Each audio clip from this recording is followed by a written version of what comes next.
24. A fire also of great extent continued to rise up before him, so that not one of those who surrounded him was capable of approaching him, among the myriads of myriads who were before him. To him holy consultation was needless. Yet did not the sanctified who were near him depart far from him either by night or by day, nor were they removed from him. I also was so far advanced with a veil on my face and trembling. Then the Lord with his own mouth called me, saying, Approach hither, Enoch, at my holy word. To 20, and he raised me up, making me draw near even to the entrance.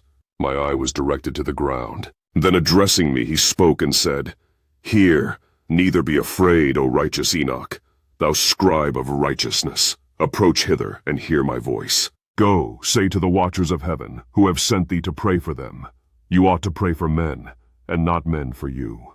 Wherefore have you forsaken the lofty and holy heaven, which endures forever, and have lain with women, have defiled yourselves with the daughters of men, have taken to yourselves wives, have acted like the sons of the earth, and have begotten an impious offspring. 3. You being spiritual, holy, and possessing a life which is eternal, have polluted yourselves with women, have begotten in carnal blood, have lusted in the blood of men, and have done as those who are flesh and blood do. These, however, die and perish. 5. Therefore have I given to them wives, that they might cohabit with them, that sons might be born of them, and that this might be transacted upon earth. 6. But you from the beginning were made spiritual, possessing a life which is eternal, and not subject to death forever. 7. Therefore I made not wives for you, because, being spiritual, your dwelling is in heaven.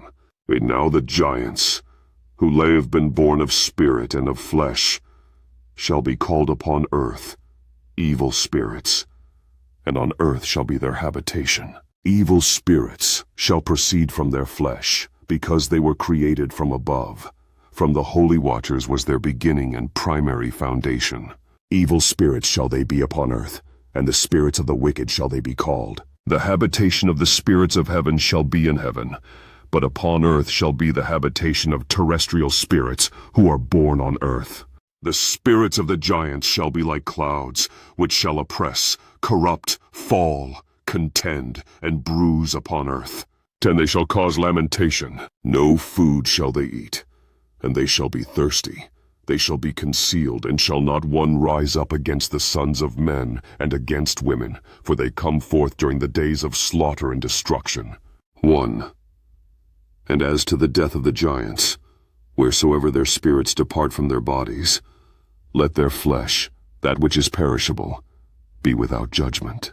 Thus shall they perish until the day of the great consummation of the great world. A destruction shall take place of the watchers and the impious. 2. And now to the watchers, who have sent thee to pray for them, who in the beginning were in heaven. 3. Say, in heaven have you been. Secret things, however, have not been manifested to you.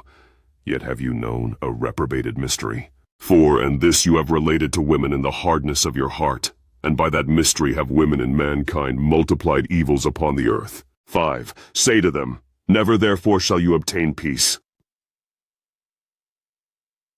They raised me up into a certain place, where there was the appearance of a burning fire. And when they pleased, they assumed the likeness of men. They carried me to a lofty spot, to a mountain, the top of which reached to heaven.